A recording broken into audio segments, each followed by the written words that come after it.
Bonjour à tous, nous nous retrouvons dans une nouvelle vidéo pour aborder la thématique de l'hémiplégie, mais du membre supérieur dominant.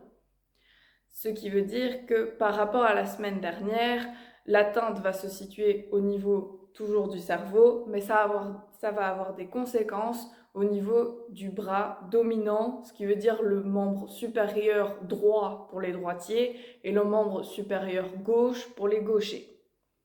L'hémiplégie, nous l'avions décrite la semaine dernière dans une vidéo. Je vous invite à aller la visionner si ce n'est pas déjà fait.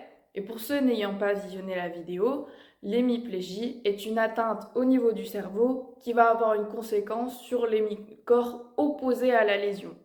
Ce qui veut dire que si on a une atteinte du cerveau gauche, on va avoir une paralysie du côté droit et inversement. Dans la suite de cette vidéo, vous allez pouvoir visionner 3 activités différentes qui ont un même objectif, qui est de stimuler le membre supérieur non dominant à l'écriture, puisque les patients seront atteints d'une hémiplégie du membre supérieur dominant. On part du principe que cette hémiplégie est flasque pour les 3 activités.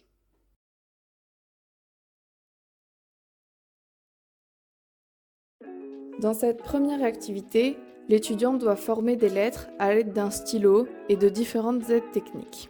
Ces aides techniques proviennent d'une valisette d'écriture. Vous pouvez en voir 2 autres exemples à sa gauche. À sa droite, il y a d'autres feuilles qu'elle a complétées avec des lettres en majuscules et une autre feuille avec des chiffres.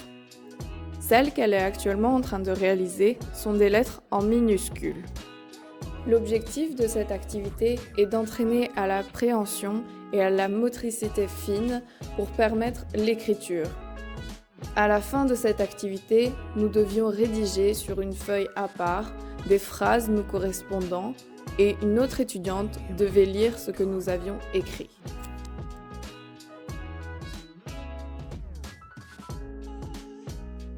Dans cette seconde activité, nous allons voir les prémices de l'écriture. Ce qui veut dire tenir son stylo dans sa main et suivre un tracé. Vous pouvez voir que l'étudiant va suivre différents types de tracés.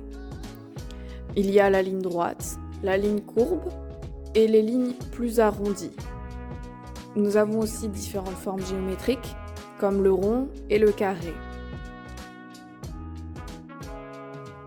Dans la suite de cette activité, nous augmentons la difficulté en utilisant un feutre plus fin, mais aussi en obligeant l'étudiant à suivre le tracé et non pas être entre les 2 tracés.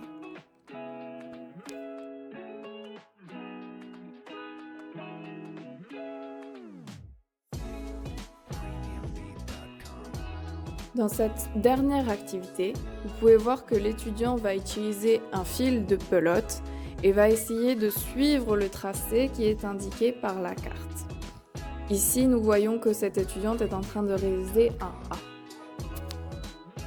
Elle utilise désormais le fil un peu plus fin pour réaliser une autre lettre. L'étudiant choisit à sa guise les lettres qu'il a envie de réaliser.